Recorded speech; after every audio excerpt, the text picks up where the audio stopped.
Have you been missing me? I know I haven't been on for a couple of weeks now, but I was on another project. But today I have a little bit of time, so I'm shooting this video and I want to share with you some of the problems I've been facing with a couple of my plants. I hope this is going to help some of you who are facing the same problems or similar problems. And well, let's not waste any more time. Let's get on with it. For those of you who have been following my videos, you would recognize this Raphidophora tetrasperma, who grew all the way up and is now attached to the wall just beside my micans. But a few weeks ago, something happened. So now it's been divided into two plants. Now let me share with you what happened. I don't have the footage for that, but let me just show you this little bit here. So what happened was, this part was attached to this part. And then one day I discovered that this part of the stem was yellowing.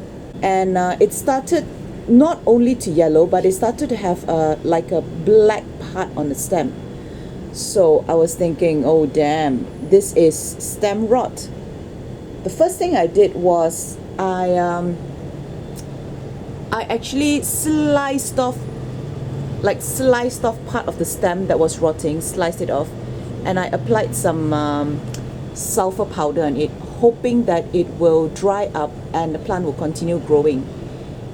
But that didn't work either. I tried that 2 times and it didn't work. So finally I had to actually cut off that part which was rotting.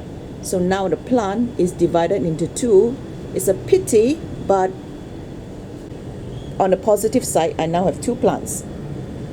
So I cut this like maybe 5 days ago, and already you can see there is a new shoot coming out from the bottom plant. So this one will definitely continue growing upwards, and one day it will reach the top just as this one. Now what I'm concerned is this one, because as you can see, the top part of the plant is getting a little bit limp. Okay, the leaves are feeling slightly thinner because there is less water in there, as this plant has been divided and it's not getting the water from the very extensive root system that is in the pot. So what I did was I fashioned another reservoir for it. I tied this pot onto my shelf, and inside this there is cocoa chips and sphagnum moss. I actually planted some of the aerial roots, such as I don't know if I can find, such as this, these hanging out aerial roots. I stuffed it in this basket of substrate. Okay, so it just looks like that. And I've been spraying this with water every day. I also did another one up here. This one was a little bit short, so it couldn't reach the end of the basket here. So what I did was I made another little cup, a little container for it with sphagnum moss. Hopefully when the aerial roots grow out. Now what aerial roots do is, normally they are like dried like that, right? Because they're supposed to be stuck on the wall to help the plant climb. As you can see, that's what it's doing up there. Okay, it's supposed to be dry and helping the plants climb. But aerial roots can turn into normal roots if you give it a little bit of substrate and give it a little bit of water. The end of the root will actually grow out new fleshy root, a new fleshy root system to absorb the water. So this is what I'm hoping for all these aerial roots that I've been submerging them in moist substrate. So I have one here, and I have one, I think I have one on this node, okay, which is going down into the substrate. And then I also have one from this node that's going down into the substrate. But what I'm concerned now is I see that from where I cut, it was actually green, but now it's getting a little bit yellow. I don't know if that part is actually rotting upwards. When I cut this, I put some sulfur powder on the cut. As in this, you can't see it now because it's all browned up. Sulfur powder is actually a fungicide. So that's exactly what I did here as well. I powdered some sulfur powder on the sore, on the wound. It doesn't feel soggy, right? It doesn't feel soggy, it still feels, oh no, wait, hang on. There is a bit of sponginess there. So I don't know if that is really rotting upwards. I will observe this for a few more days. If this one goes bad, I will probably have to chop it higher, right? And I will lose this area root which is in the substrate, but I will still have this one, and this is also why I've prepped this one to grow into a normal root in this cup, so I at least have 2 roots. But I think for now, hopefully they're developing like ground roots. That is why the top part is a little bit lackluster. It's a little bit droopy and a little bit wrinkled up. But what I do is every day I would spray water on the wall several times, so that perhaps some of the area roots that stuck there can drink some water and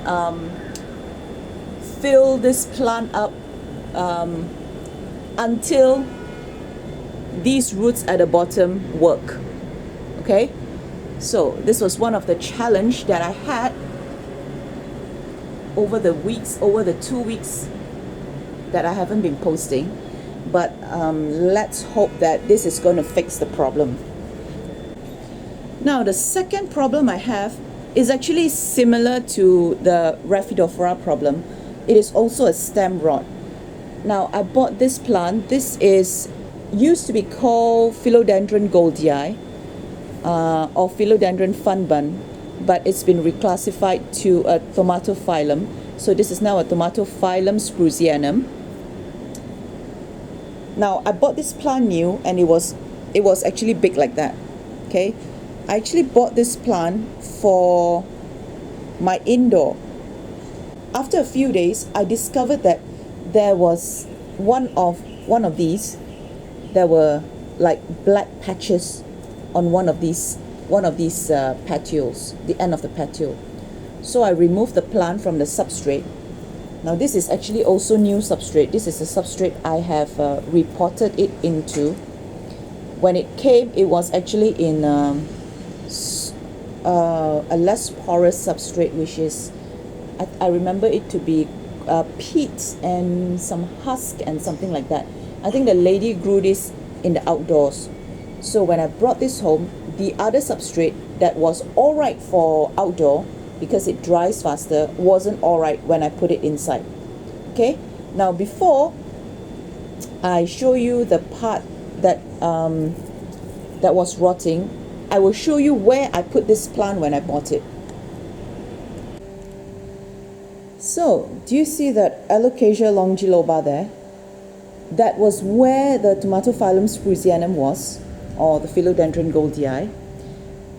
And I've even added some LED lights, which are about 1,200 lumens each, just to light up this space, because this space is actually quite dark, especially now that we are in the last half of the year, where the light doesn't come in as much now from the windows because the sun has moved.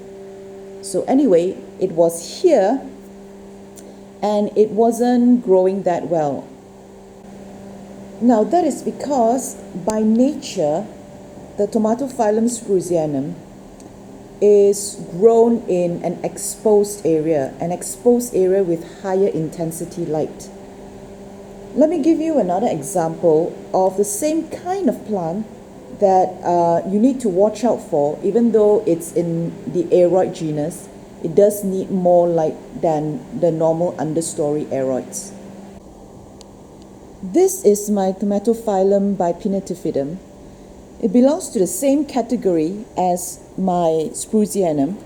Let me show you why. Let's go down to where the stem is. Now, if any time you see a stem looking like that, these are actually intravirginal squamulus. Anyway, if you see a pattern on the stem like that, where the leaves fall out and it creates this pattern, these plants basically grow in a more exposed area with higher light intensity.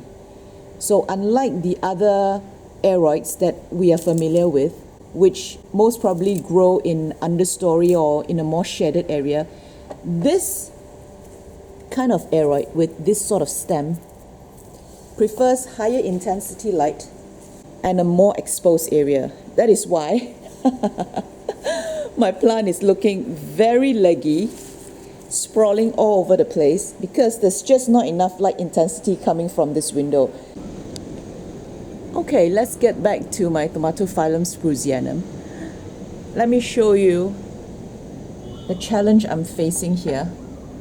So this is basically the same challenge that I'm facing with my Raphidophora tetrasperma. So this part, if you can see, it looks like Pac-Man has eaten this part up. Okay, this part,